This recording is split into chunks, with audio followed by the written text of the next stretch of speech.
July August গণহত্যার অভিযোগে পতিত সরকারের আমলের সাবেক আইজিপি চৌধুরী আব্দুল্লাল মামুনকে ট্রাইব্যুনালে হাজির করা হয়েছে। কড়া নিরাপত্তার মধ্য দিয়ে তাকে আদালতে নিয়ে আসা হয়। আসামি হাজিরের মধ্য দিয়ে আনুষ্ঠানিক বিচার প্রক্রিয়ার কার্যক্রম শুরু হচ্ছে আজ।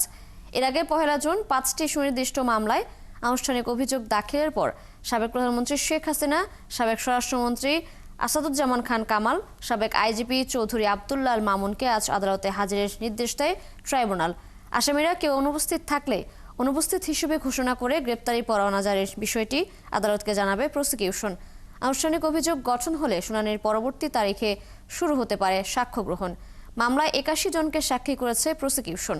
গণহত্যায় অভিযুক্ত 3 আসামির মধ্যে শেখ হাসিনা গত 5 আগস্ট ভারতে পালিয়ে যান। পলাতক আছেন আসাদুজ্জামান খান কামালও। জুলাই গণহত্যার 5 মামলা ও এর আসামিদের নিয়ে আরো খবর জানাতে ট্রাইব্যুনালে আছেন আমাদের সহকর্মী সৈকত সাদিক। আমরা সরাসরি যুক্ত হচ্ছে সেখানে। সৈকত, আমরা ইতিমধ্যে জেনেছি আব্দুল্লাল মামুনকে আদালতে তোলা হয়েছে। এই বিষয়ে আপনার কাছে সর্বশেষ কি তথ্য রয়েছে? শেখ হাসিনার সহ যে অন্য 3 আসামি, তার মধ্যে একজনই তো গ্রেপ্তার আছেন, সাবেক আইজিপি চৌধুরী আব্দুল্লাল মামুন।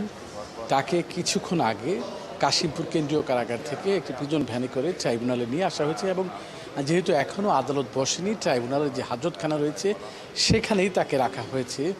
এবং আপনি জানেন যে গত 1 জুন এই মামলার প্রসিকিউশনের পক্ষ থেকে আনুষ্ঠানিক অভিযোগ দেওয়া হয় ট্রাইব্যুনালে এবং ট্রাইব্যুনাল সে অভিযোগ আমলে নেওয়ার পর শেখ হাসিনা ও সাবেক স্বরাষ্ট্রমন্ত্রী আসাদুজ্জামান খান কামাল দুজনের বিরুদ্ধে গ্রেপ্তারি পরোয়ানা জারি করে আর এই চৌধুরী আব্দুল্লাল মামুনকে গ্রেপ্তার দেখায়।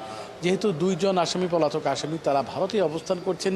সাবেক প্রধানমন্ত্রী শেখ হাসিনা, হয়তো আরেক আসামি স্বরাষ্ট্রমন্ত্রী আসাদুজ্জামান খান কামাল, তিনিও হয়তো ভারতে অবস্থান করছেন এবং আজকের শুনানিতে তাদের 2 জনের ব্যাপারে প্রসিকিউশনের পক্ষ থেকে আদালতকে জানানো হবে এবং তাদের যেহেতু পলাতক রয়েছেন, তাদের যেহেতু অনেক আইনি ব্যাপার রয়েছে, যেহেতু অভিযোগ গঠন, অভিযোগ আমলে নেওয়ার পর আসামিদের হাজিরের একটা ব্যাপার রয়েছে, যেহেতু তারা পলাতক এবং তাদের কিভাবে নিয়ে আসা যায়, এর জন্য আজকে হয়তো 2টি পত্রিকায় 2টি বিজ্ঞাপন দেওয়ার জন্য একটা নির্দেশনা আসবে। একটি বাংলা পত্রিকা, একটা ইংরেজি পত্রিকায় শেখ হাসিনা ও আসাদুজ্জামান খান কামাল তারা যাতে হাজির হন সে বিজ্ঞাপন দেওয়া হবে এবং নির্দিষ্ট সময়ের পর রাষ্ট্রপক্ষের যেহেতু প্রসিকিউশন রয়েছে, তো আসামি পক্ষের আইনজীবী হিসেবেও রাষ্ট্রপক্ষ থেকে আইনজীবী নিয়োগ দেওয়া হবে এবং সেই আইনজীবীদের কাছে এই মামলার যত নথি, অভিযোগপত্র সব কিছু দেওয়া হবে এবং সেগুলো যাচাই বাছাইয়ের পরে কিন্তু একটি নির্দিষ্ট সময়ের পরেই 21 দিন পরে আবার শুনানি হবে। এরপরেই কিন্তু সাক্ষ্য গ্রহণ হবে বা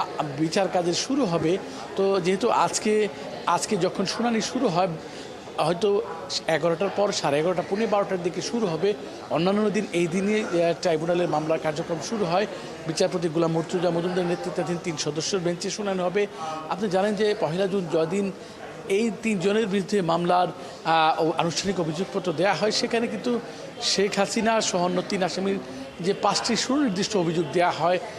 2024 সালের 14 জুলাই যখন ছাত্র বৈষম্য বিরোধী আন্দোলনের ছাত্ররা আন্দোলন চালিয়ে যাচ্ছিলেন, ঠিক সেই সময় কিন্তু একটি সংবাদ সম্মেলনে শেখ হাসিনা বলেছিলেন যে যারা এই আন্দোলন করছে বা তারা রাজাকারের নাতিপুতি, এরকম একটি উস্কানিমূলক বক্তব্য দেন এবং সেই বক্তব্যের পরেই কিন্তু তার যে 2 জন সিপাহসালার সাবেক স্বরাষ্ট্রমন্ত্রী আসাদুজ্জামান খান। আপনাকে ধন্যবাদ, আপনি খোঁজখবর রাখতে থাকুন। দর্শক, ট্রাইব্যুনাল থেকে যুক্ত ছিলেন আমাদের সহকর্মী সৈকত সাদিক।